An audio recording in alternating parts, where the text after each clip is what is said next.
dans un deuxième partie, faire un focus sur les marchés réservés à l'ESS. Et si vous avez des questions aussi pendant mon intervention, enfin, pour éclaircir un point, n'hésitez pas, mais moi, je vois pas les mains levées. Donc voilà, Erika, Ouais, si tu je peux suis. faire le... Ouais, ouais, très bien. Très bien. Alors, donc déjà, peut-être présenter aussi la CRES rapidement. Donc la CRES, la Chambre régionale de l'ESS, elle a une vocation à développer l'économie sociale et solidaire en Île-de-France et représenter toutes les structures de l'ESS auprès des différentes institutions et entités juridico-politiques. Il y a une CRES par région et nos missions sont rédigées dans le cadre de la loi sur l'ESS 2014, dite loi Hamon, qui a défini les rôles des CRES voilà, dans chaque région. Aussi au niveau national, on est régi par l'entité qui s'appelle ESS France et qui rassemble toutes les grandes familles de l'ESS. Et vous pouvez retrouver voilà, toutes les grandes familles au niveau national sont représentées et toutes les CRES aussi. Voilà. Alors, je vais faire un focus sur l'ESS dans un premier temps et je pourrais revenir aussi sur le rôle de la CRES par rapport à l'ESS. Donc, le cadre juridique, comme je le disais, de la loi. Donc, l'ESS, alors, pour rappel, l'économie sociale notamment, c'est quelque chose qui existe depuis à peu près 200 à 300 ans.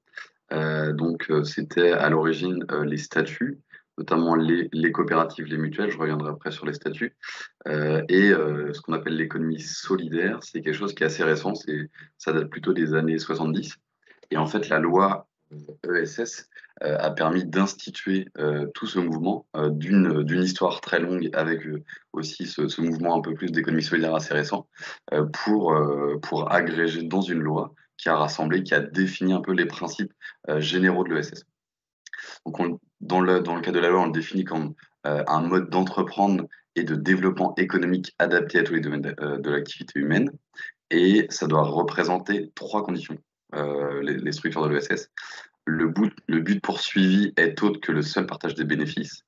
Donc voilà, c'est le fait que l'économie sociale et solidaire, elle n'a pas une vocation uniquement à faire de l'argent, mais à avoir notamment un but plutôt social ou en tout cas pour le bien commun, avoir une gouvernance démocratique.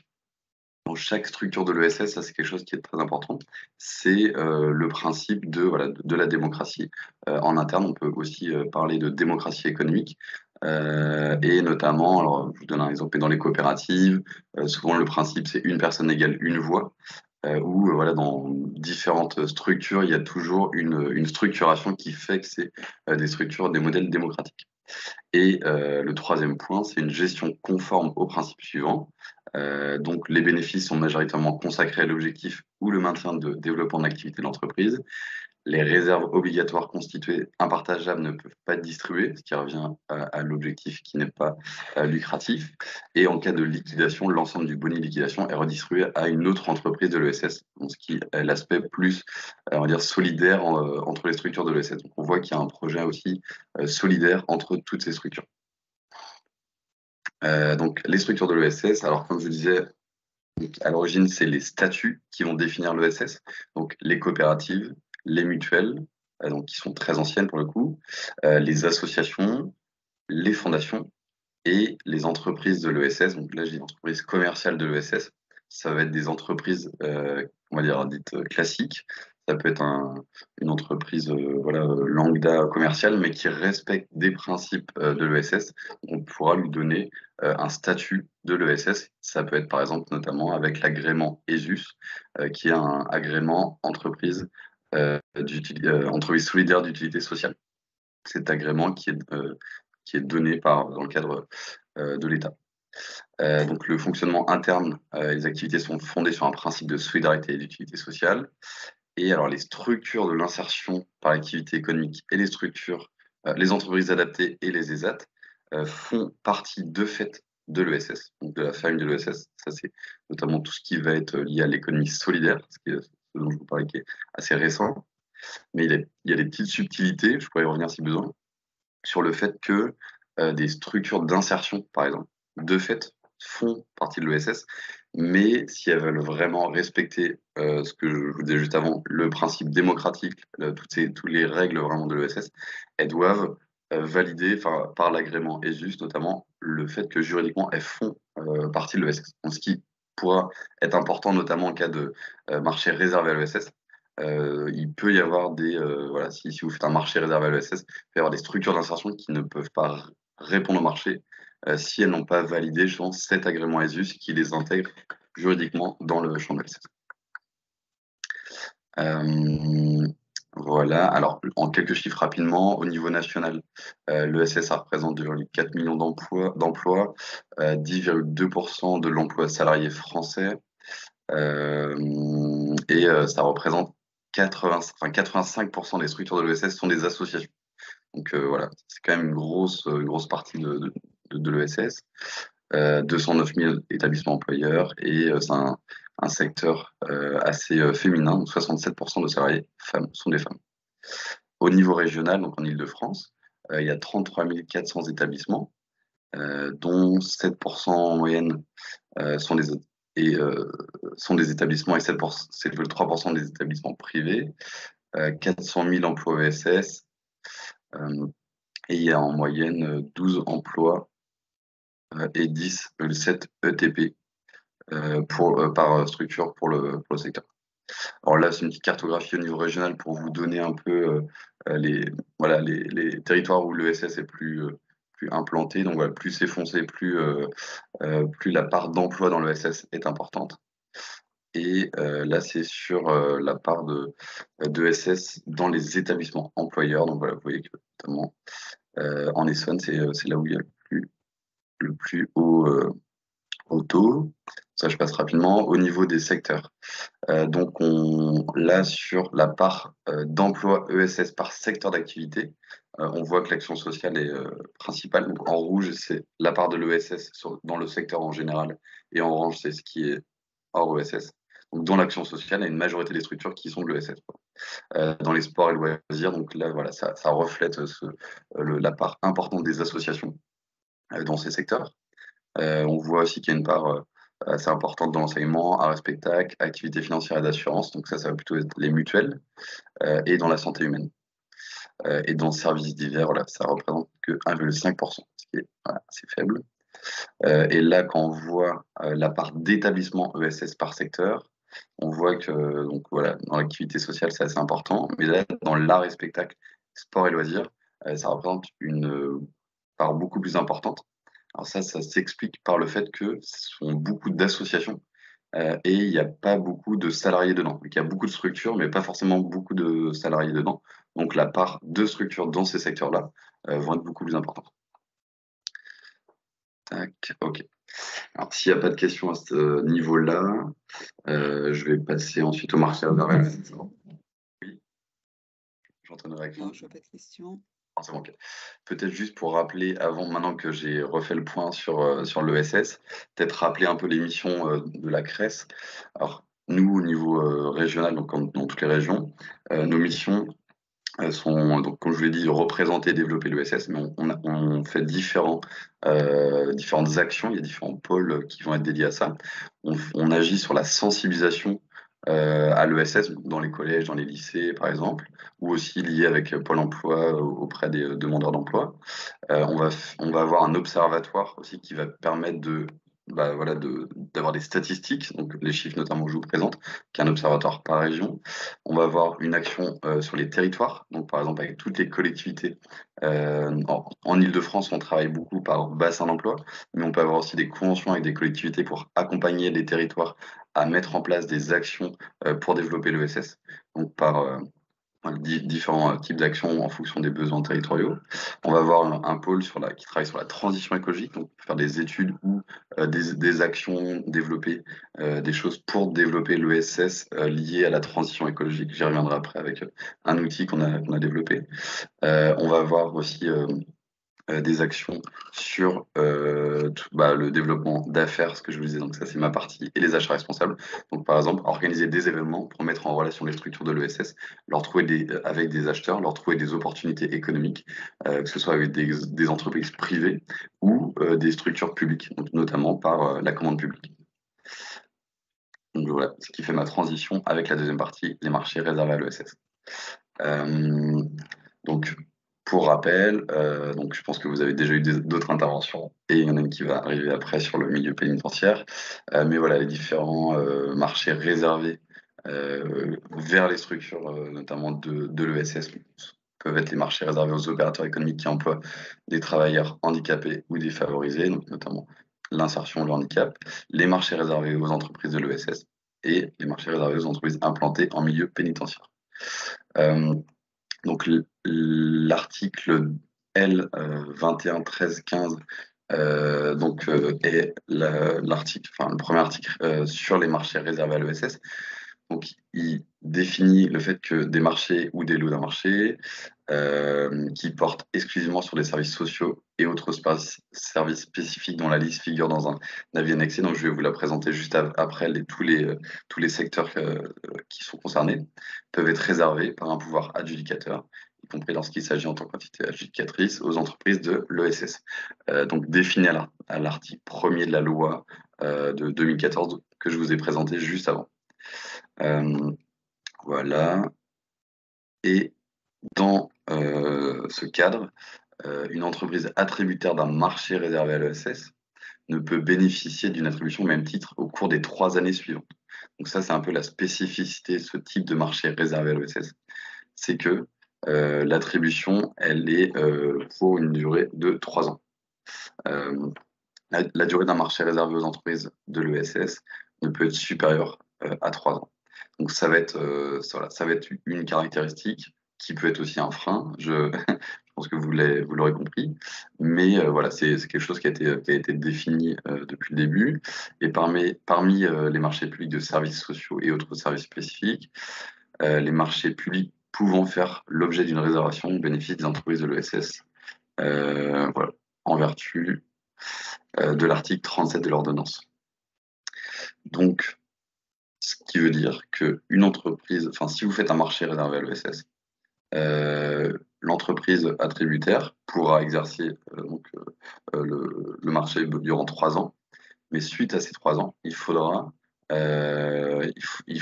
trouver une autre entreprise si vous voulez continuer pour le même marché, pour continuer le même service. Donc, ce qui peut être un petit peu un frein pour certaines collectivités, mais ce qui fait que c'est un type de marché, une type de procédure qui va être vraiment spécifique à des besoins ou à des contextes assez particuliers. Alors, les secteurs concernés par les marchés réservés à l'ESS, donc services sanitaires, sociaux et connexes. Voilà, donc je vous ai mis la liste des codes CPV, donc tout ce qui est service de mise à disposition de personnel, infirmier médical, à domicile, santé, services sociaux, prestations par les organisations sociales. Ensuite, les services administratifs, socio-éducatifs et culturels et soins de santé. Donc tout ce qui va être service administratif de l'enseignement de la santé, service d'enseignement préscolaire, service d'enseignement supérieur, service d'enseignement par voie électronique, enseignement de niveau universitaire pour adultes, service de formation du personnel, installation de formation, service d'aide pédagogique, service de bibliothèque, archives, musées et autres services culturels et services sportifs. Bon, ce qui est quand même pas si... c'est assez restreint, mais il y a quand même un certain nombre de marchés qui peuvent rentrer dans ces secteurs. Et le dernier, c'est voilà, tout ce qui va être service presté par les associations de jeunes. Voilà.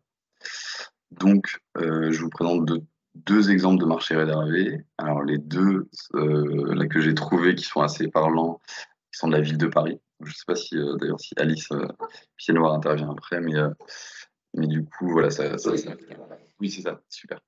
Donc, je ferai la transition pour Alice. On a déjà évoqué son marché. Alors, déjà, un premier marché qui a été réalisé par la ville de Paris, qui est des prestations de théâtre forum sur le thème de la laïcité à destination des agents de la ville de Paris. Donc, en 2019, voilà, donc c'était un marché du coup, voilà, qui rentre dans le code de CPV. Alors, je ne l'ai pas remis là, mais voilà, ça rentrait dans le champ culturel. Et du coup, il a été obtenu par une association. Donc voilà, je pense que ça, c'était très, très pertinent ce cadre-là. Et le deuxième, alors je vais pas en parler longtemps parce que je pense que Alice va en parler mieux que moi et plus en détail. Mais voilà, c'est la réalisation d'un diagnostic socio-technique au domicile de ménage en précarité énergétique et de formation pour la ville de Paris. Donc voilà, pareil, le code CPV rentrait dans le cadre voilà, tout était aligné pour faire en sorte que ce marché puisse être réservé à l'ESS. Donc voilà, je laisserai Alice présenter en détail. Euh, pour, voilà, pour revenir un petit peu, faire une petite analyse rapide de ce type de marché, donc qui est assez peu utilisé, enfin moins utilisé en tout cas que les marchés réservés aux structures de l'insertion, aux structures du handicap, notamment par les différents freins que je vous ai montrés. Donc le fait qu'une entreprise de l'ESS attributaire d'un marché ne peut bénéficier d'une attribution au même titre au cours des 3 années suivantes, et la durée d'un marché réservé aux entreprises de l'ESS ne peut être supérieure à 3 ans. Et le fait aussi qu'il y ait un faible nombre de secteurs d'activité concernés. Les opportunités, cependant, c'est que la procédure est assez simple et quand les critères, enfin quand voilà, si le secteur correspond, je pense que ça peut être quelque chose de très intéressant à mettre en place si vous ciblez des structures de l'ESS et notamment, je pense que ce qu'on voit en général, c'est que il est assez pertinent quand vous ciblez plutôt le secteur associatif. Voilà, si vous voyez que ce sont des associations qui peuvent répondre à ce besoin, ou coopératifs également. Mais voilà, on remarque souvent que c'est plutôt le secteur associatif qui est ciblé dans le cadre de ce type de marché réservé. Voilà. Ensuite, je voulais finir par vous présenter quelques outils que développe la CRES et les autres CRES pour vous accompagner aussi dans l'identification des structures de l'ESS en amont de phase de marché réservé. Donc l'outil développé par le pôle transition écologique et qui a été réalisé en partenariat avec ESS France, donc au niveau national, c'est Carteco.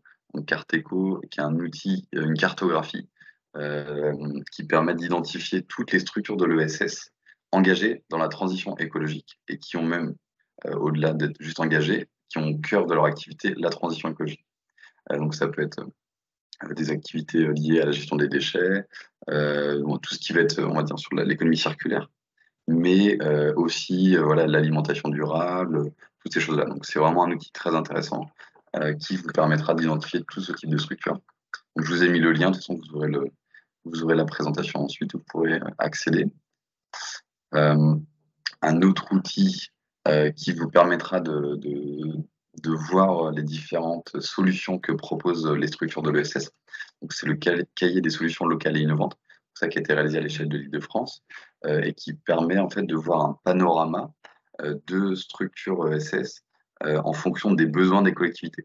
Donc, si par exemple sur votre territoire, vous avez un besoin spécifique, donc on l'a présenté vraiment comme ça, ce document-là, il répond à des questions, à des besoins. Si vous avez un besoin, je sais pas, de développer un tiers-lieu solidaire sur votre territoire, voilà, sur ce document, on vous propose différentes solutions qui pourront répondre à vos besoins. Pareil, il y a le lien en description. Et le dernier lien qui concerne pour le coup les marchés réservés à l'ESS et tous les types de marchés que l'on a recensés orientés vers les structures de l'ESS. Alors en fait c'est au début de l'action, c'est ESS France qui a développé cette page pour valoriser des retours d'expérience de marchés qui ont été orientés vers l'ESS et qui ont abouti avec voilà, tout le retour, l'explication de ce qui s'est passé. Et là, nous, notamment en Ile-de-France, on a valorisé, alors une fois de plus, je fais un lien avec Alice qui va intervenir après, le marché sur la réalisation de diagnostics sociotechniques euh, fait par la ville de Paris et obtenu par la structure Solia, structure de l'ESS. Voilà. Mais vous n'avez pas que des marchés réservés ESS, vous avez aussi des marchés réservés au secteur de l'insertion ou avec des clauses, mais qui ont été vraiment pertinents, intéressants.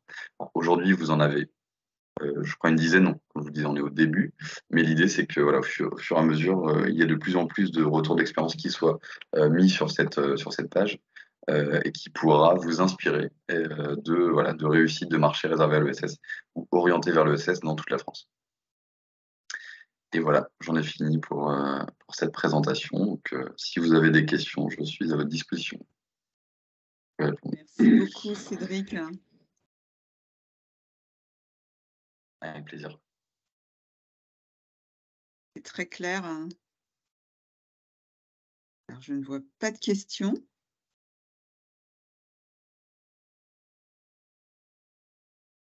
Il n'y a pas de questions. On va laisser Si je la peux juste parole poser- à... Excuse-moi. Si je peux juste poser une question pour le coup, quand je vois qu'il n'y a pas de questions, est-ce qu'il y a ici des personnes qui ont déjà, à part Alice, qui ont déjà fait des marchés réservés à l'ESS? Et si oui, est-ce que vous pouvez nous donner un petit retour d'expérience? Alors oui, bonjour, moi je suis Pascale Renard, facilitatrice du GIP Activity sur le territoire du Montois Seine-Aval. Donc moi j'ai eu l'occasion de faire un marché réservé pour la SIC Val Service sur de l'entretien des locaux pour la mairie de Mantes-la-Ville. D'accord. Voilà. C'est Et donc, le marché était réservé à l'ESS, Oui, d'accord. Et du coup, marché réservé à l'ESS et donc Val Service a répondu, puisque c'est aussi leur cœur de métier, hein, d'être dans tout ce qui est à la fois propreté urbaine. Ils étaient principalement sur les quartiers prioritaires et aussi sur tout ce qui est espace vert.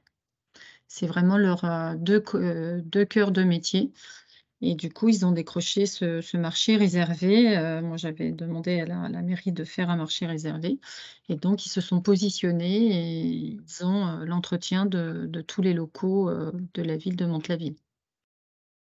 et tout s'est bien passé, il n'y a pas eu de frein particulier lié aux contraintes non. Ok, Non, super. non, non, non, non. Alors, moi, je ne savais pas hein, qu'effectivement, il y avait cette contrainte des 3 ans.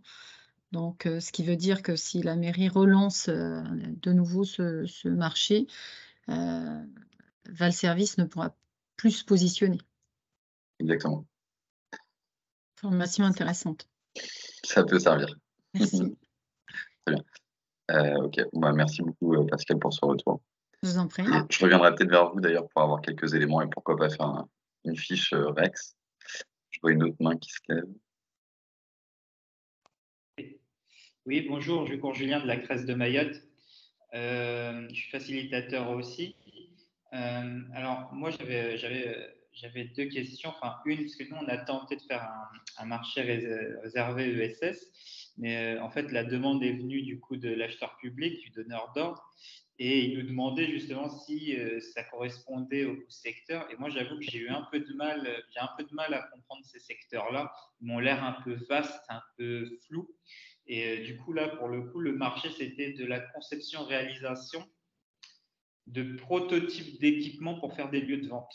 Voilà, donc l'idée, c'est que voilà, des groupes, alors eux, notamment, ils pensaient à des groupes de jeunes, à des associations qui devaient essayer de conceptualiser des lieux de vente spécifiques pour des ventes spécifiques. Et donc, ils voulaient attribuer ce marché-là aux associations de la commune. Donc, ils nous ont demandé si on peut faire un marché réservé. Donc là, on est encore en cours là-dessus. On essaye de voir comment ça peut se passer. Et du coup, c'est pour ça que j'ai été intéressé aussi par le troisième point où les marchés réservés ESS prestés par des associations ou par des jeunes. Alors, est-ce que vous avez des exemples? Ça correspond à quel secteur? Sur le troisième point qu'on n'a pas abordé trop. Oui, alors c'est une bonne question. Je n'ai pas d'exemples comme ça qui me viennent. Après, si d'autres participants ont des exemples sur ce type de code CPV, je suis preneur. Mais voilà, on pourrait revenir, enfin, je pourrais revenir vers vous prochainement pour en discuter. On peut rechercher. Je vois une autre main qui se lève. Je ne sais pas si c'est pour répondre à cette question. C'était Monsieur Jucourt, c'est ça, qui a pris la parole? Oui, Ok. c'est ça exactement. Écoutez, voilà, on note et on voit comment on peut revenir vers vous. Oui, il y a une autre main levée qui est Madame ou Monsieur Souleymana.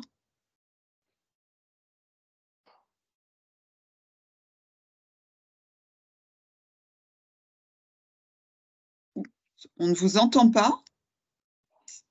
Non, la main, non. Si, Oui, c'était.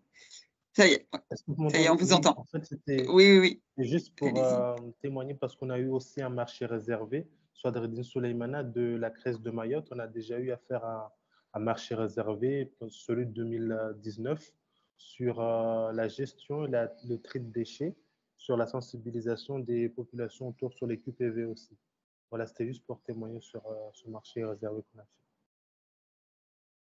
Très bien, C'était du merci. marché réservé ESS, hein. Oui, enfin, plutôt structure d'insertion aussi, surtout. Ouais.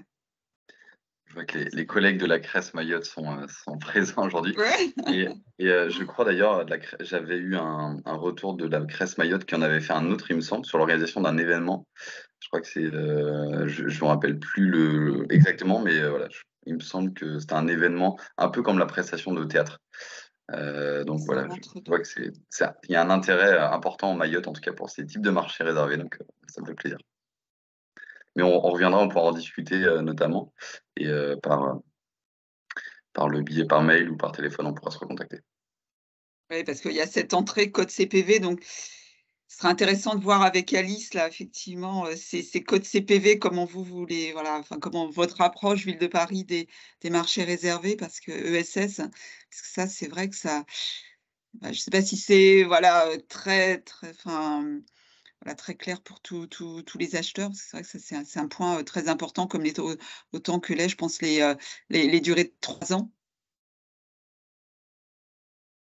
S'il y a pas de questions, d'autres questions, à ce moment-là, on va laisser, la parole à Alice, pour qu'on puisse ensuite, enchaîner. Bonjour, bonjour à tous. Donc moi je suis Alice Piednoir, je travaille à la ville de Paris, dans le pôle, achat responsable et donc effectivement, je viens vous présenter un exemple de réalisation de marché réservé à l'ESS. Alors celui-là, il concerne, des prestations, de diagnostic socio-technique, pour, les ménages en situation de précarité énergétique. Donc c'est, quelque chose qui se fait au bénéfice des Parisiens, donc qui sont en situation de précarité énergétique et l'INSEE, a estimé à environ 70 000 personnes quand même, en situation de précarité énergétique à Paris. Ce qui a été, aggravé par la crise, sociale et économique là qu'on est en train de traverser et donc la ville a souhaité, le conseil de Paris a souhaité, s'engager dans une action en faveur de la lutte contre cette, précarité énergétique et il a mis en place un programme qu'on appelle le, SLIM. Donc c'est, tout ce qui est c'est des actions, transversales pour, s'inscrire dans cette démarche. Donc c'est mis en place par le service local d'intervention pour la maîtrise de l'énergie et donc ça consiste à, avec des il y a 3 étapes. Il y a un repérage des ménages qui sont en situation de précarité énergétique, il y a un diagnostic, socio-technique et après une orientation vers les différents dispositifs qui existent et des solutions durables pour l'aide, aux travaux, l'aide sociale pour ces ménages qui sont en situation difficile. Donc, pour réaliser ces prestations, donc on a enfin la ville, souhaitait faire appel à un marché, donc externaliser la prestation et disons que dans la commande politique, voilà, il y avait un engagement donc environnemental puisqu'on parle de précarité énergétique, mais aussi, de l'accompagnement social. Donc on était vraiment, dans le service social au titre du code CPV, enfin voilà, le 1er, il me semble qu'on a vu, là tout à l'heure, avec Cédric. Hem, donc ce point-là, correspondait et donc au début, il n'avait pas été question on n'avait pas parlé de marché réservé. C'est les acheteurs en fait qui sont, venus me, présenter leur projet de marché, parce que comment ça se passe à la ville, en fait, tous les achats qui sont passés par la direction des finances et des achats, donc on parle d'achats, d'un certain montant et qui peuvent servir à plusieurs, directions. Ils passent donc par notre direction, finance et achats. Ils sont centralisés, et donc passés par des acheteurs, qui font ça, toute la journée. Et donc, on va, centraliser les demandes et elles sont forcément, regardées par l'équipe, le pôle achat responsable, qui va voir, dans le projet de marché, dans les stratégies, est-ce qu'il y a, des éléments environnementaux, sociaux, économiques à, creuser, à améliorer ou pas? Et donc, voilà, ça se passe chaque semaine, on a, plusieurs, fiches marché, on appelle ça des fiches stratégie. Et là, c'était le cas pour ce marché-là. Donc, les acheteurs avaient prévu ce projet d'achat, sans penser, dans un premier temps, à l'ESS. Sauf qu'ils avaient réalisé un sourcing, des structures qui étaient capables de répondre à ces prestations et en fait, il s'avère que c'était, que le tissu associatif, donc que des associations. Donc on était vraiment déjà dans cette dynamique-là, voilà on n'attendait pas des grosses entreprises par exemple sur ce type de prestations. Heu et donc quand j'ai vu ça, je me suis dit: «Bah, c'est, une prestation, un service, social qui entre, voilà, où les entreprises les structures qui pourraient répondre, ce sont, des structures de l'ESS» et donc j'ai vérifié, sur le site de la CRES, Île-de-France ou de la CRES nationale, je sais pas, je sais plus. Alors petit tips, moi je l'ai mis en en favori voilà, en favori dans mon navigateur internet parce que la page est quand même un petit peu compliquée à trouver. Navré Cédric, mais voilà pour trouver les sites. Mais après, voilà, il suffit juste de 3 clics pour s'y retrouver et puis pour voir, la liste est actualisée régulièrement. Donc ça permet de savoir si les entreprises qu'on a dans notre scope de sourcing, enfin les structures pardon, elles sont référencées, elles sont vraiment, des structures de l'ESS, et là, c'était le cas, donc bonne surprise. Du coup, j'ai rencontré les acheteurs qui étaient en charge de cette procédure et je leur ai proposé, de le passer en marché réservé pour s'assurer que, le titulaire serait une structure de l'ESS, ce qui n'était pas le cas si on réserve pas, voilà, même si on a sourcé des structures qui appartiennent à l'ESS, si on n'est pas dans un cadre réservé, tout le monde peut candidater et c'était vraiment pas voilà, l'intention derrière ces achats, même si, voilà et le 3e, on va dire, le 3e obstacle, c'était, cette durée de 3 ans, puisque,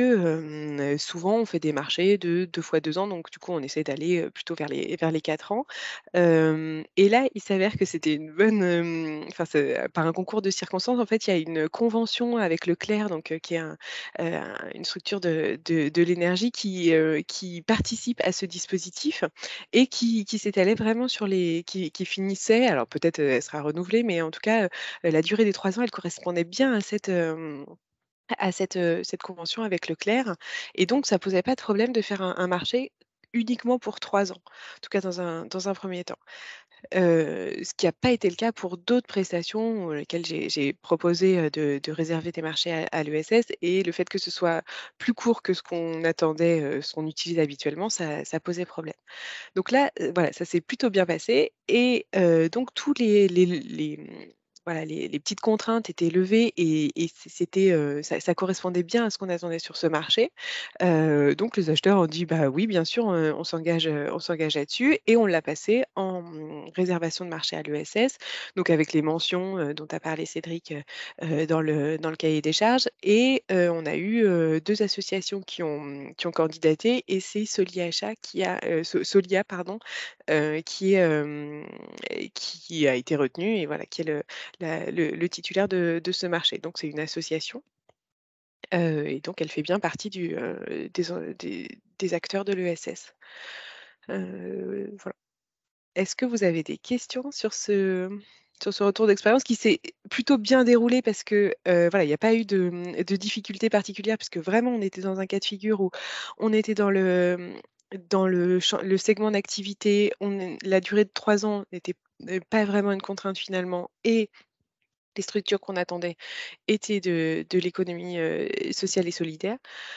Donc cette fois-ci, voilà, il n'y a pas eu de difficulté, ce qui ne sera, enfin voilà, ce qui n'est pas forcément le cas sur d'autres marchés où, voilà, on essaye et puis finalement, bah, voilà, tout converge pas et donc on abandonne la piste du réservé à l'ESS. Mais là, cette fois-ci, ça a bien marché. Sur le marché dont a un petit peu parlé Cédric aussi sur les formations, Théâtre Forum, donc là ça a très bien fonctionné aussi, sauf que le titulaire est une association avec qui ça se passe, très bien, enfin une structure avec qui ça se passe très bien et donc on sait, dès à présent qu'on ne pourra pas renouveler avec enfin il ne pourra pas candidater et être retenu, en tout cas sur le prochain renouvellement. Ce qui est un petit peu dommage, mais qui fait partie du jeu, voilà, c'est comme ça, et là, sur ce cas-là, sur ce marché de diagnostic précarité énergétique, ce sera le cas. Alors on verra si le programme est reconduit, mais ce sera le cas également. Est-ce que vous avez des questions? Pas de questions. Pas de main levée, je vois pas de questions dans le chat.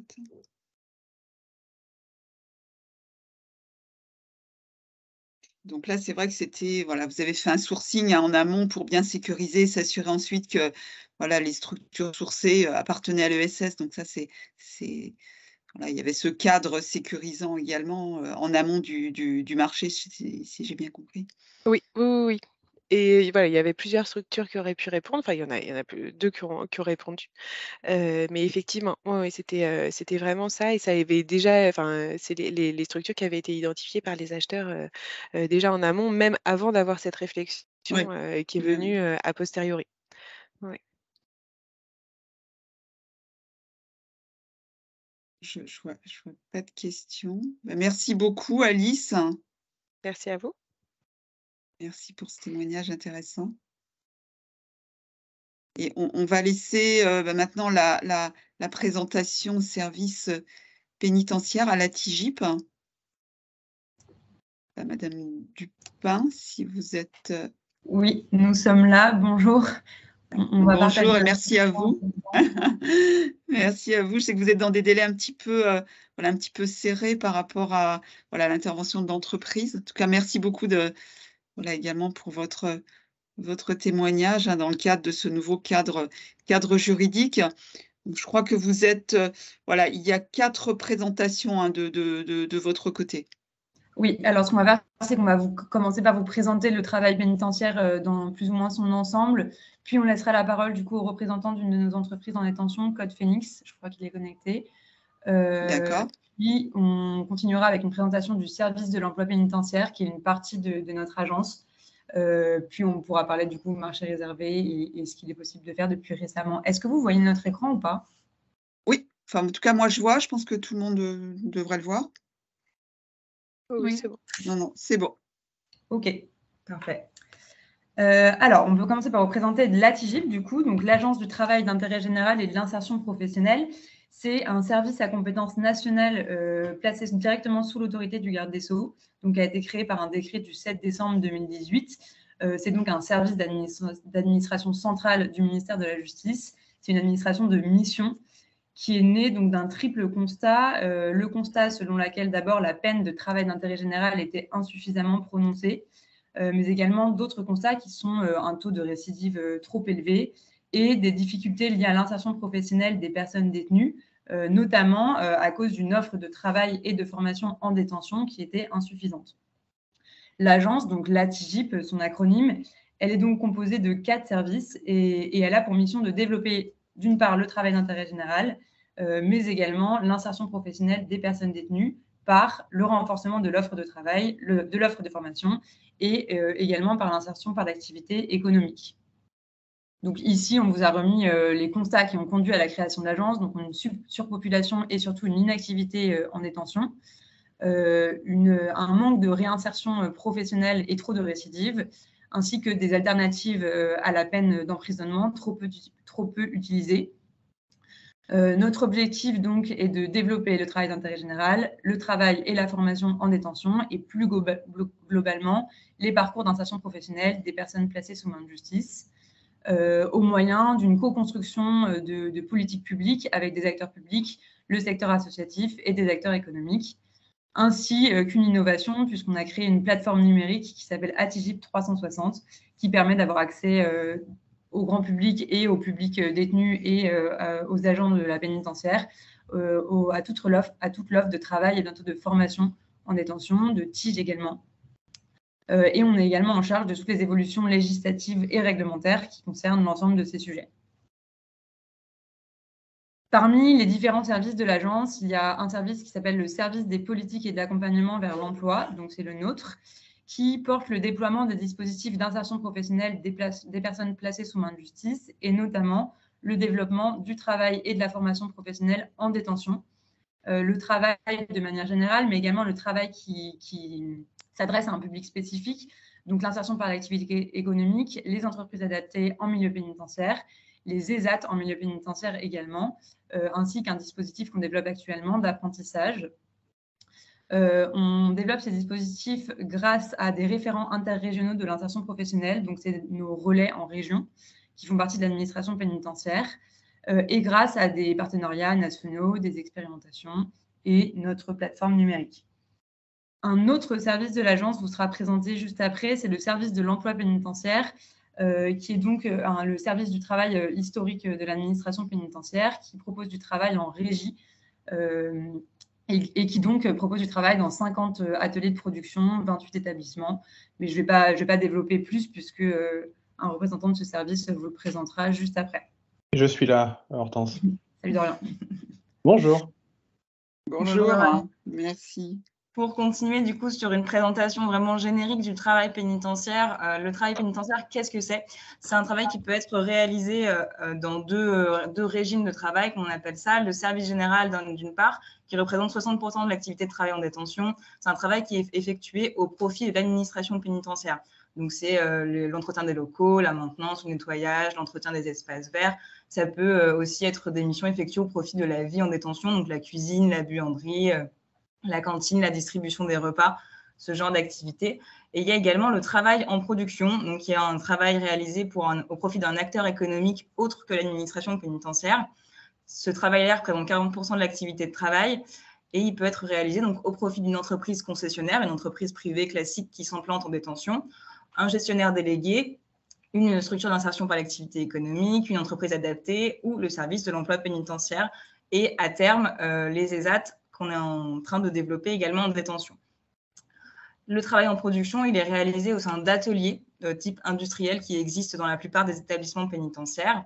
Et le travail qui est proposé est souvent des activités industrielles, donc des activités de type confection, menuiserie, métallerie, façonnage, ou des activités tertiaires de type centre d'appel, codage ou DAO. Le droit du travail, le droit commun du travail n'est pas applicable en détention. Il fait l'objet d'une réglementation et d'une législation ad hoc qui a été instaurée par la loi pour la confiance dans l'institution judiciaire de décembre 2021, qui est entrée en vigueur au 1er mai 2022. Donc, on a vraiment un tout nouveau cadre juridique du travail en détention qui est spécifique, qui est une adaptation du droit du travail que nous connaissons à l'extérieur. Le travail pénitentiaire, pour vous donner quelques chiffres, on a 28% de personnes détenues qui exercent une activité de travail en détention, avec une rémunération qui varie en fonction des régimes de travail. On est de 25 à 33% du SMIC au service général et on est sur un minimum de 45% du SMIC pour le travail qui est réalisé en production, donc pour le profit d'un partenaire économique.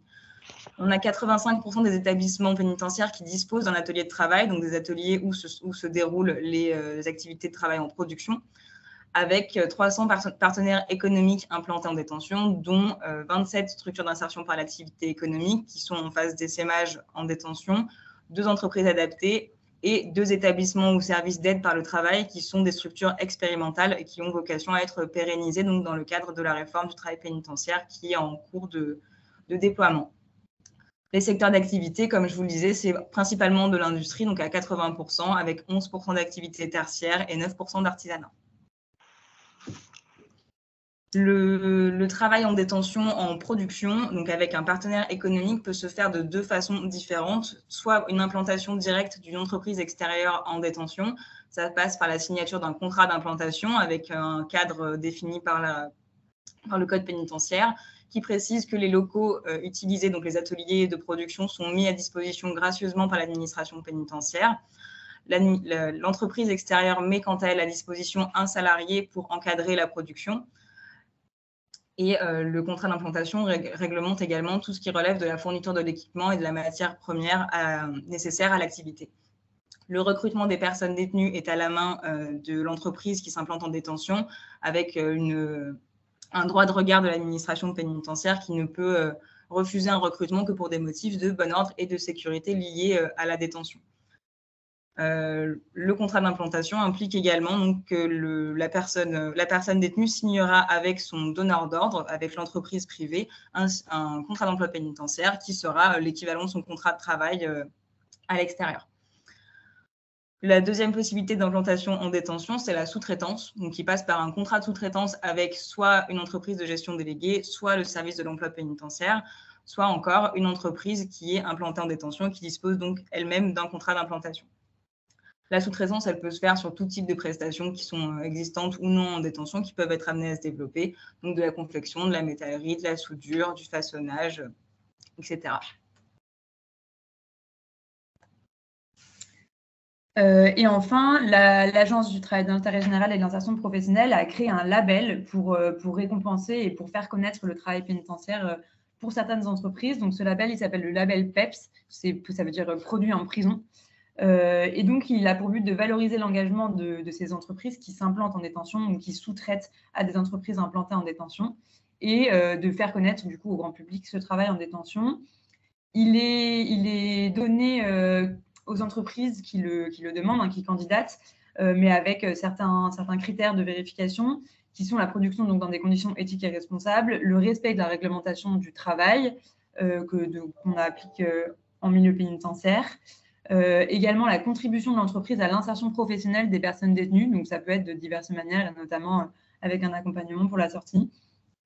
Et enfin, il faut que les produits acquièrent leurs caractéristiques essentielles dans les ateliers de travail pénitentiaire, et donc que ça ne soit pas des simples finitions ou assemblages ou conditionnements. Ces critères-là ne permettent pas de recevoir le label PEPS.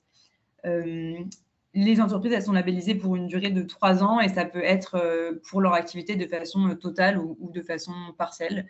Et donc, ce label, aujourd'hui, il est donné à une vingtaine d'entreprises et il a vocation à s'étendre. Voilà pour cette première présentation. Est-ce que juste vous avez en 2-3 questions sur du coup ce que c'est que le travail pénitentiaire avant de passer au témoignage d'une de nos entreprises, du coup Code Phoenix? Pas de main levée ni de questions. En résumé, en fait, parce que je pense qu'on a été un peu vite, le travail pénitentiaire, c'est vraiment des entreprises, en production en tout cas, c'est vraiment des entreprises extérieures qui existent à l'extérieur ou alors qui se sont organisées comme des camps de détention, qui font produire une partie de leur production de manière du coup très localisée, puisqu'il existe 188 établissements pénitentiaires. Et donc, on vous disait 85% des établissements qui disposent d'ateliers. Donc, c'est une manière de localiser une partie de la production en détention pour n'importe quelle entreprise et pour presque n'importe quelle activité, en fait, puisque les ateliers peuvent être aménagés de manière assez large.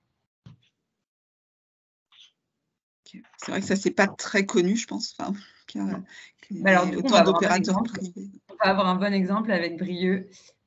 D'accord, très bien. On va peut-être laisser la parole au témoignage. Alors, je ne sais pas s'il nous entend. Si, oui. Mais nous, on ne t'entend pas, Brieux. Là, vous m'entendez?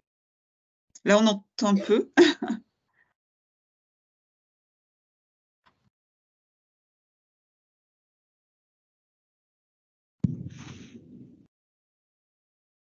Est-ce que c'est mieux comme ça? Ouais, c'est mieux. Oui, c'est mieux. Très bien. Alors, bonjour à tous. Donc, moi, c'est Brieux Lebar, je suis le cofondateur et le directeur de Code Phoenix, qui est une agence web en détention. Donc, nous, la particularité, c'est qu'on s'est créé spécifiquement en détention. On s'est installé directement en 2019 au centre de détention de Melun. On est une agence web classique, on fait de la création, de la refonte et de la maintenance de sites internet avec une particularité qui est d'être en détention, donc de jouer avec les règles du jeu de la détention, notamment pour nous, la grosse particularité, c'est de ne pas avoir d'accès à Internet. En moyenne, on a environ 8 personnes détenues qui sont au sein de l'agence et qui travaillent sur les sites internet de nos clients et qui ont réalisé une douzaine de sites internet aujourd'hui qui sont en ligne et auxquels on peut avoir accès. Cette agence, pour nous, en fait, ça fait partie d'un dispositif plus large, puisque en amont de l'agence, nous, on propose une formation professionnalisante de 6 mois pour devenir développeur web et pour pouvoir intégrer cette agence. Cette formation se passe sur donc 6 mois, raison de 20 heures par semaine, est rémunérée sur la moitié de la formation. Et puis ensuite, on poursuit sur le même rythme de 20 heures par semaine, à raison de 45% du SMIC réglementaire. La sélection des personnes qui participent à nos programmes, elle se fait donc en amont de la formation. Une fois, en fait, on fait un appel à candidature. On a 8 postes en formation qui ouvrent chaque année. On fait un appel à candidature, on reçoit tous les candidats en information collective, on leur fait passer un test et on les reçoit en entretien. Si les personnes ont déjà été classées au travail par l'administration pénitentiaire, après, nous, libre à nous de choisir qui on veut parmi ces personnes, tout en pouvant consulter l'administration pénitentiaire pour savoir si on va avoir des difficultés avec tel ou tel profil, si on a des doutes, pour avoir aussi leur vision des choses, parce que forcément, elle va être différente et plus complète que la nôtre. En termes de démarchage, notre activité, tous nos clients savent qu'on travaille en détention, puisque c'est la raison d'être de cette agence web. La quasi-totalité de nos clients est arrivée par ce biais-là, avec la volonté d'avoir une politique d'achat qui soit en cohérence avec leurs engagements et qui soit en cohérence avec ce qu'ils voulaient véhiculer dans leur communication, que ce soit leur communication externe ou leur communication interne auprès de leurs collaborateurs. Donc voilà, nos clients sont globalement, principalement des associations. Ce sont également aussi des collectivités locales ou alors la TIGIP et le ministère de la Justice. Depuis quelque temps, on a de plus en plus d'entreprises et également on s'est placé comme sous-traitant pour d'autres agences web pour leur permettre d'avoir aussi une offre RSE dans leur catalogue de services. Alors sinon, globalement, au quotidien en détention, c'est un environnement de travail forcément qui est particulier. Très peu de problèmes avec les personnes détenues qui sont globalement très motivées pour pouvoir travailler, surtout quand ça leur permet d'acquérir des compétences qui vont pouvoir valoriser à l'extérieur et qui va leur permettre de trouver plus facilement du travail. Mais tout simplement également pour avoir accès à une rémunération, pour indemniser les parties civiles, pour pas être un poids pour la famille, etc. Et pour pouvoir payer des produits, se payer des produits d'hygiène, se payer un peu de nourriture en plus, un peu de confort en détention. Globalement, en dehors des personnes détenues, le retour de la pénitentiaire est assez positif. Ils sont assez preneurs d'ouverture de postes de travail parce que c'est quelque chose, c'est une politique globale qui a été quand même mise en place depuis quelques temps et qui est assez développée au sein de la plupart des établissements que moi j'ai pu voir. Les problématiques qu'on va rencontrer au jour le jour, ça va être quelques retards dus à des problèmes de sécurité, à des problèmes de mouvement dans la détention. Ça va être de temps en temps une extraction médicale qui se fait au dernier moment et donc des absences qui n'étaient pas prévues. Mais globalement, c'est à la marge. en tout cas dans notre établissement. Et selon le type d'établissement où on est, on va avoir des libérations qui vont arriver plus ou moins rapidement. Si on est en maison d'arrêt ou que c'est des peines très courtes, les libérations peuvent arriver plus vite que si on est en centre de détention. Mais le gros avantage en face, c'est la motivation des personnes détenues, comme je l'ai évoqué avant. Et ça va être aussi le fait de ne pas avoir à gérer tout ce qui est RH, tout ce qui est déclaration URSSAF et diverses autres déclarations qui sont entièrement gérées par la pénitentiaire, ce qui est assez agréable. Voilà. Je ne sais pas s'il y a des questions sur ce que je viens de dire. Une question, là, je vois pas de question de réaction. Vous avez comme participants des femmes, des hommes, enfin... Alors, nous, on est au centre de détention de Melun, qui est un centre de détention qui est exclusivement masculin. Il faut savoir que globalement, il y a assez peu de femmes en détention. Ça représente de mémoire 3% de la population détenue. Donc, ça va être, il y a 2 établissements qui sont uniquement pour femmes, et sinon, ça va être des quartiers pour femmes dans des prisons pour hommes.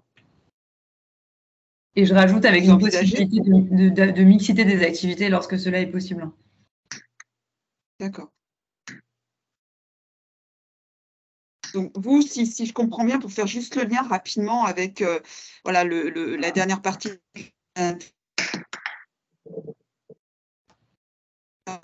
qui pouvait répondre à un marché réservé. Mettons, on a un acheteur public qui passe un marché, qui publie un marché voilà, de création de sites web. Vous pouvez être un opérateur économique qui répond dans ce cadre.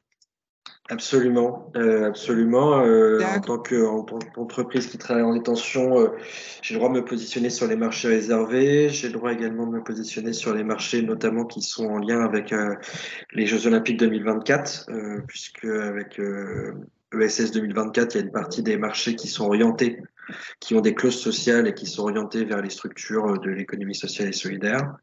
Et on en fait partie. Mais là, vous n'avez pas créé une structure ad hoc pour exercer en milieu pénitentiaire. C'est votre structure qui a une activité en milieu fermé. En fait, notre activité est née en détention directement. C'est un peu notre particularité par rapport à d'autres acteurs, je pense, c'est que nous on s'est créé dans une optique dans un objectif de créer du travail en détention. Et au départ, on est uniquement en détention. D'accord, très bien. Mais ce qui n'est effectivement pas le cas de toutes les entreprises implantées en détention. Il y en a quand même un certain nombre, mais effectivement, il y a aussi beaucoup d'entreprises qui s'implantent en détention, mais qui sont aussi exerçantes à l'extérieur.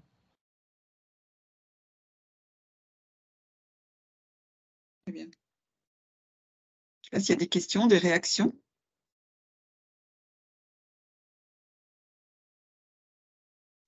Je ne vois personne.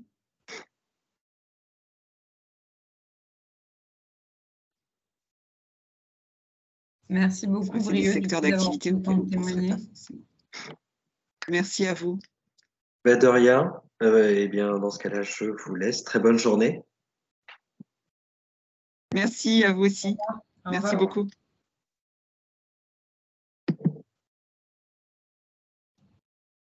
Alors du coup, côté ATIGIP, Monsieur Poumeau va maintenant vous présenter le service de l'emploi pénitentiaire.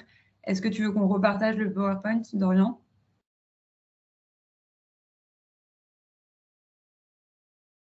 On va le faire en parallèle, le temps qu'on le récupère.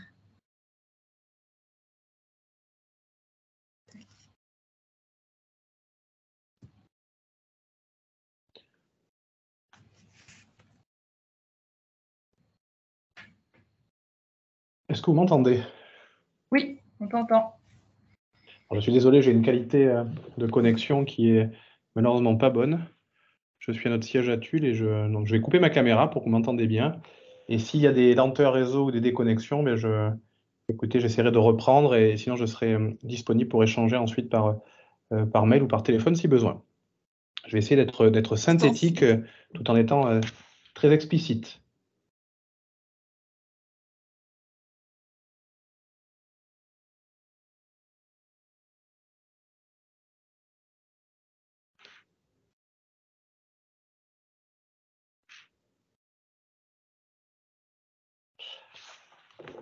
On m'entend bien? Par contre, là, on n'entend plus. Non, oui, Ah, là, bon. on ne vous a pas entendu. Là, Si vous avez parlé avant, on n'a pas entendu. Absolument. Alors, je vais recommencer. Donc, comme vous l'avez présenté tout à l'heure, comme l'ont présenté tout à l'heure mes collègues, le service de l'emploi pénitentiaire gère en régie publique sur l'ensemble du territoire des ateliers pénitentiaires. Aujourd'hui, on en gère et dirige 54 répartis sur l'ensemble du territoire et donc présents dans 31 établissements. Pour la majeure partie aujourd'hui sur des établissements sur peine, ce qu'on appelle des centres de détention ou des maisons centrales. Nous sommes présents sur la quasi-exclusivité des maisons centrales. Et ensuite, nous commençons notre développement sur des établissements, sur des peines moindres, notamment les maisons d'arrêt. Dans ce cadre, nous accompagnons et nous employons 1300 opérateurs détenus en moyenne. Tout cela sur une dizaine de secteurs d'activité différents, qui sont des secteurs d'activité industriels ou de services. Dans les 10 secteurs d'activité sur lesquels nous intervenons, nous avons notamment de la métallerie industrielle, sur lequel nous fabriquons pour des faiseurs du domaine soit public, soit privé, des mobiliers urbains, des mobiliers de bureau, et nous fournissons l'administration pénitentiaire et les nouveaux établissements, là aussi en mobilier, notamment en mobilier de détention, qui est une de nos spécificités. Sur les autres secteurs d'activité dits industriels et dits historiques du service de l'emploi pénitentiaire, nous intervenons également sur le secteur du bois, où là nous avons des ateliers industriels de travail du bois, là aussi pour faire du mobilier, que ce soit pour du client privé, notamment pour des faiseurs du marché de la vente par correspondance, ou alors pour notre propre compte, et dans lequel nous alimentons là aussi soit en direct du client privé, soit du client public, sur différentes typologies d'installation. Nous avons au sein du service de l'emploi pénitentiaire un service projet qui est là pour pouvoir piloter, accompagner des projets de grande envergure de réinstallation, réhabilitation de structures, et qui donc va pouvoir accompagner, que ce soit sur la partie métal ou bois, pour des projets de réorganisation.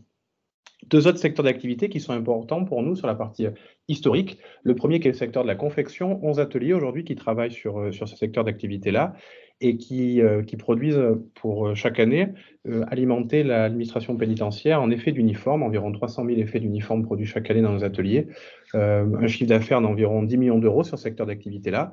Et le secteur de la confection travaille aussi pour des clients privés, pour des grands faiseurs du client privé en sous-traitance. Un autre secteur d'activité, là aussi d'historique, qui est une imprimerie nationale, qui est présente sur Melun, sur lequel nous développons les activités et employons nos opérateurs sur un atelier d'impression et de reliure, qui là aussi alimente du client public, mais également du client privé. En termes de développement, on cherche toujours à aller sur des secteurs d'activité dits innovants ou porteurs, c'est-à-dire sur lesquels les opérateurs que nous formons, que nous accompagnons, pourront se réinsérer facilement, trouveront un emploi à la sortie en ayant un lien en détention, parcours, formation, expérience professionnelle. Dans ce cadre-là, on développe nos activités autour de 3 grands secteurs clés. Le premier qui est le secteur du recyclage, sur lequel nous sommes en train de monter des unités de retraitement, notamment de vêtements, mais aussi de PC, d'ordinateurs que nous réhabilitons et que nous reproposons sur le marché, soit par notre compte direct, soit sinon en passant par des partenaires qui font effectivement la partie commercialisation. Un développement autour de la filière numérique, là aussi secteur qui est en plein boom et en plein développement, avec notamment le portage d'activités autour des centres d'appel. Nous avons déjà un centre d'appel qui est présent sur Nantes et qui travaille exclusivement pour du client privé en sous-traitance, et qui est présent depuis un peu plus d'une dizaine d'années.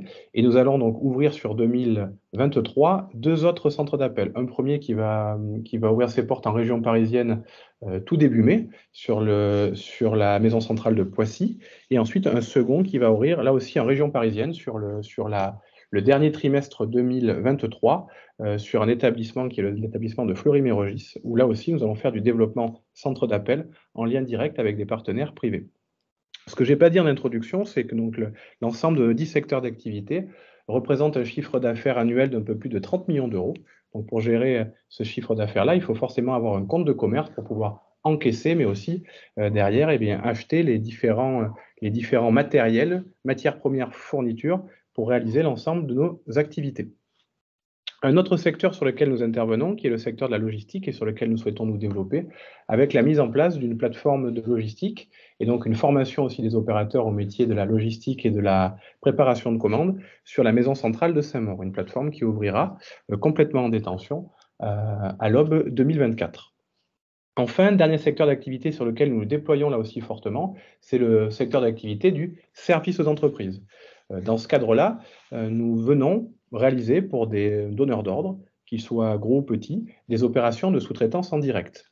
Ces opérations de sous-traitance, nous avons donc une quinzaine d'ateliers répartis sur tout le territoire qui sont en capacité de pouvoir accompagner sur toutes les demandes de sous-traitance, qu'elles soient ponctuelles ou qu'elles soient pérennes sur une année. Dans ce cadre-là, on peut mettre en avant différentes typologies d'activités qui sont aujourd'hui certifiées ISO 9001 dans nos ateliers, notamment de la sous-traitance industrielle dans le nord-est de la France pour un sous-traitant de rang 1 de l'industrie automobile, pour lequel nous réalisons des montages et de la reprise d'éléments. Nous travaillons aussi et avons des habilitations EDF dans le sud-ouest de la France sur 2 ateliers en direct pour un grand faiseur du domaine électronique. Nous montons pour lui des bornes haute tension qui vont directement partir sur des phases de chantier et de construction. Et dans ce cadre-là, nous avons et des audits clients et des habilitations EDF annuelles pour pouvoir effectivement produire, réaliser ces bornes qui seront directement livrées sur nos clients finaux. Dans ce cadre-là, du développement aussi autour d'activités de sous-traitance sur de la semi-énergie verte, en travaillant notamment pour un fabricant français de vélos sur lequel nous allons faire le montage d'environ 5000 vélos à l'année dans nos ateliers. Donc nous allons pouvoir accompagner les opérateurs que nous employons sur de la montée en compétence sur ces activités-là et ensuite pouvoir produire pour le compte de ce client-là une partie de ces productions pour le territoire français.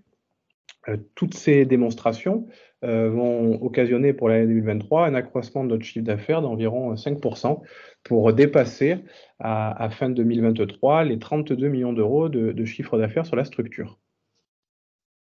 La slide suivante, pour accompagner l'ensemble de ces développements et l'ensemble de notre dynamique, on sera sur un investissement important.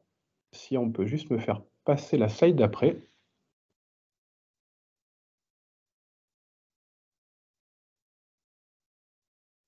Hortense, merci beaucoup. Donc pour soutenir notre stratégie et notre politique de développement, on va s'appuyer sur une politique d'investissement qui est complètement autofinancée par les gains que nous dégageons et qui va nous permettre d'investir sur 3 grandes familles en 2023. Donc on va investir 5 millions d'euros de manière globale, qui vont être répartis de la sorte, 2,8 millions d'euros pour la modernisation des équipements et process de nos ateliers existants, c'est-à-dire qu'on va venir renforcer les ateliers déjà présents en remplaçant des équipements de production, notamment sur nos ateliers bois, métal et confection. On va venir la moderniser, améliorer les pratiques, être toujours sur des process et des équipements de dernière génération pour que les opérateurs que nous employons et qui interviennent sur ces machines interviennent sur des machines dernier cri qui seront en capacité de pouvoir retrouver dans le milieu ordinaire. 1,6 million d'euros que nous investirons supplémentaires sur le développement de nos nouveaux secteurs d'activité, donc du recyclage, je l'ai dit, du numérique et de la logistique, là aussi en faisant un effort d'investissement important pour développer, ouvrir rapidement ces ateliers de production. Il est à noter donc, depuis l'arrivée de l'agence et donc l'absorption du service de l'emploi pénitentiaire par l'agence, on est passé d'environ 44-45 ateliers à aujourd'hui 54 en 3 ans, donc une ouverture de quasiment 10 ateliers. Sur la fin de l'année 2023, on sera à 57, donc 12 ateliers en moins de 4 ans, ce qui nécessite forcément une structuration, ce que l'on a fait, industrielle importante, mais aussi des investissements importants qui sont le fruit du travail réalisé dans nos ateliers de production. Et enfin, sur la partie investissement, 600 000 euros que nous avons budgétisé et que nous allons utiliser pour le développement de nos outils numériques de pilotage, là aussi pour répondre et pour assurer un équilibre économique de notre structure, qui est une de nos obligations, développer l'employabilité, développer la montée en compétence des opérateurs, mais aussi assurer pour chacune de nos entités qui ont chacun un compte de résultats, nos 54 ateliers aujourd'hui, assurer un équilibre économique. Il faut pouvoir se doter d'outils de pilotage, qui soient des outils opérants, autant pour la gestion de production industrielle que pour la partie comptable ou pour le suivi effectivement de tout ce que sont nos activités, notamment sur la partie logistique et transport. Donc là, on fait un travail de modernisation de ces outils qui étaient un peu anciens pour pouvoir là aussi continuer à capitaliser et accroître nos capacités de production sur nos ateliers existants. Voilà, j'essaie d'être synthétique pour ne pas vous prendre trop de temps. Et moi, je suis à votre disposition si questions maintenant ou en suivant cette réunion.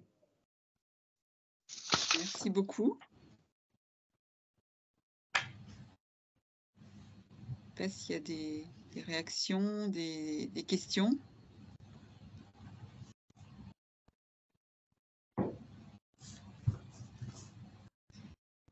S'il n'y a pas de questions, on peut peut-être passer à la dernière partie de votre intervention concernant les marchés réservés et la clause sociale. Alors, ce qu'il faut savoir, c'est que les marchés réservés, ils étaient déjà ouverts à certains types de structures, en tout cas concernant le travail en détention. Ils étaient déjà ouverts aux SIAE, aux entreprises adaptées, aux structures équivalentes, donc aux services de l'emploi pénitentiaire et voilà, pour les productions réalisées en détention. Par une ordonnance, donc qui est l'ordonnance du 19 octobre 2022 relative aux droits sociaux des personnes détenues, on a ouvert cette réservation de marché à tous les partenaires économiques implantés en détention, à titre uniquement des productions réalisées en détention, avec une condition de proportion minimale, donc que les opérateurs économiques emploient au moins 50% de personnes détenues. En pratique, cette condition elle est systématiquement remplie pour ce qui concerne la détention. Cette ordonnance elle a été déclinée par un décret du 28 décembre 2022 et donc on est en train de faire modifier le guide afin qu'on ait plus de visibilité sur cette possibilité d'accéder au marché réservé pour les entreprises en détention. Et enfin, les entreprises qui font travailler des personnes détenues en détention, elles ont toujours eu accès aux clauses sociales d'insertion. Donc, pour tous les partenaires économiques implantés, quels qu'ils soient, dès lors qu'ils font travailler des personnes détenues sur une partie de leur production. On est aussi référencé sur le marché de l'inclusion. Alors pareil, on est encore en train d'y travailler pour être mieux référencé. Il y a une coche du coup spécialement dédiée aux produits et services réalisés en prison.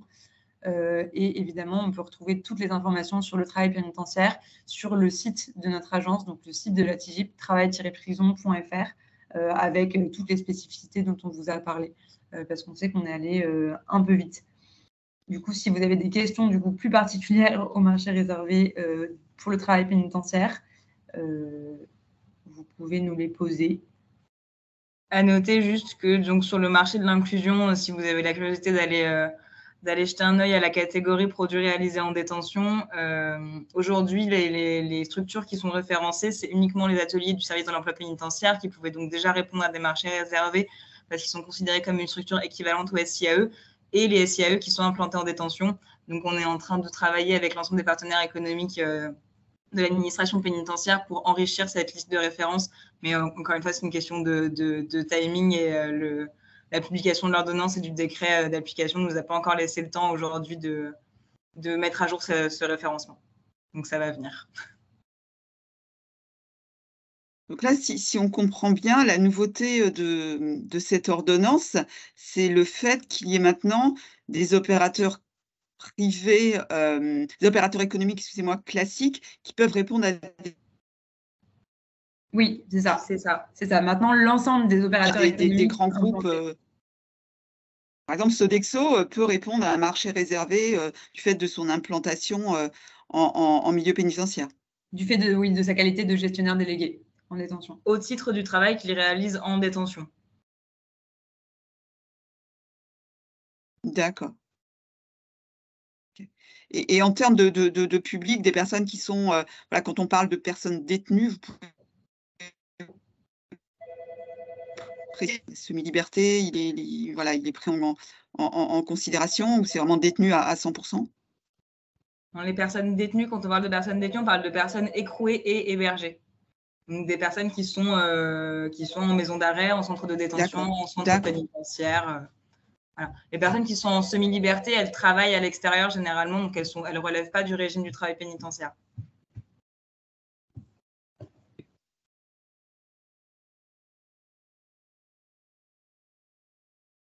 On vous a perdu. Non, je regarde juste si voilà s'il y a des questions, si c'est clair pour tout le monde. Voilà, est-ce que c'est clair pour voilà, soit les acheteurs, soit les facilitateurs? Je sais qu'il y a un certain nombre de facilitateurs dans le cadre de la mise en œuvre de la clause. Vous avez voilà, des entreprises qui passent par le secteur pénitentiaire. Ça reste quand même un peu à la marge.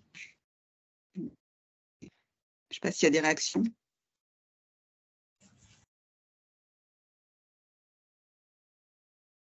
Sur le 78, à ma connaissance, donc je suis Pascal Renard, sur le 78, à ma connaissance, on n'a jamais eu, ce type de marché ni d'entreprise qui passait par les établissements pénitentiaires.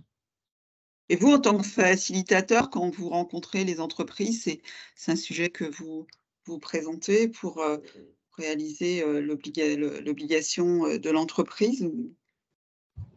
Alors non, je vous avoue que moi, j'ai appris plein de choses là, donc je suis ravie. Non, enfin, moi personnellement, j'ai d'autres collègues qui sont en ligne aussi, mais moi personnellement, c'est pas quelque chose que j'ai évoqué et par manque de connaissances du coup, jusqu'à maintenant. Oui, enfin, voilà, moi j'ai eu aussi dans notre expérience à voir une entreprise qui voilà, qui passait par le secteur pénitentiaire, mais notamment en termes il y a un centre d'appel, je crois, vers Toulouse, c'est pas Muret, au centre de Muret, je crois. Si, il y a Muret, il y a un autre centre d'appel à Nantes, et donc Monsieur Boumeau vous le disait, il y en a un autre qui va ouvrir en région parisienne. Oui. Oui, il y en a déjà 2 centres. J'ai souvenir effectivement qu'une entreprise voilà, qui avait un marché avec le social voilà, dans le cadre d'un marché de centre d'appel, et sous-traitait une partie à Muret. C'est vrai que ça reste à la marge, en fait, je pense, le recours au secteur pénitentiaire pour les entreprises. Après, dans les expériences qu'on connaît de la commande publique, il y a notamment tout ce qui est mobilier de collectivité. Il y a énormément de commandes auprès du service de l'emploi pénitentiaire de mobilier de collectivité dans pas mal de collectivités, puisque eux pouvaient déjà répondre au marché réservé. Voilà, ça c'est vraiment le classique auquel on répond très régulièrement, pour lequel on a des commandes très régulièrement.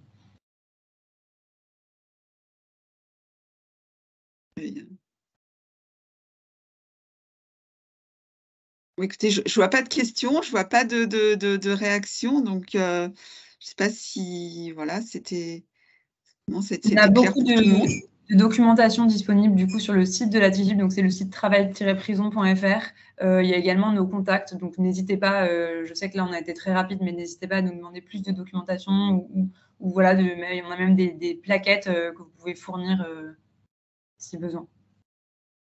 Vous nous transmettrez votre support, que je puisse le transmettre à tous les participants d'aujourd'hui, parce que je pense que c'est vrai que c'est très dense, donc absolument. je pense qu'on vient de se réimprégner de tout ce que vous nous avez présenté. En tout cas, c'est très intéressant. Je ne sais pas pour les autres participants. Oui, c'est intéressant, parce que ça nous permet effectivement de pouvoir l'évoquer, en parler, si on a des demandes, et puis d'avoir des contacts pour pouvoir se rapprocher de vous, pour vous interpeller, que vous puissiez nous donner des compléments d'information. En tous les cas, c'est vraiment très intéressant. Merci beaucoup. Merci à vous. Écoutez, s'il n'y a pas de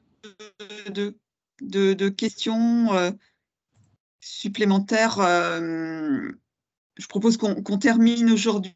En tout cas, merci beaucoup pour voilà, aux intervenants, à Cédric, Alice, et au service de la TIGIP, pour le temps que vous avez bien voulu nous consacrer. Et puis donc voilà, merci également aux personnes qui ont suivi ce webinaire, et notre cycle se termine jeudi avec les autres leviers de la commande publique, et donc 3 intervenants. Voilà, je vous en parle maintenant. Donc il y aura une présentation, voilà, des marchés réservés TPE la SGP et la Solidéo, présentation du plan de progrès par l'UGAP, et la troisième thématique, ce sera critères de performance sociale, présenté par le facilitateur parisien l'EPEC. Voilà. Écoutez, merci à tous. Je vous souhaite une très bonne fin de journée. Et puis, on vous envoie voilà, dans la prochaine le replay et les supports. Et on vous enverra, pour ceux qui ont suivi le cycle, voilà, les supports des précédents ateliers également. On vous a fait parvenir les replays. J'attends encore 1 ou 2 supports pour tout vous envoyer, enfin, voilà, pour les précédents ateliers. Écoutez, merci à tous et très bonne fin de journée.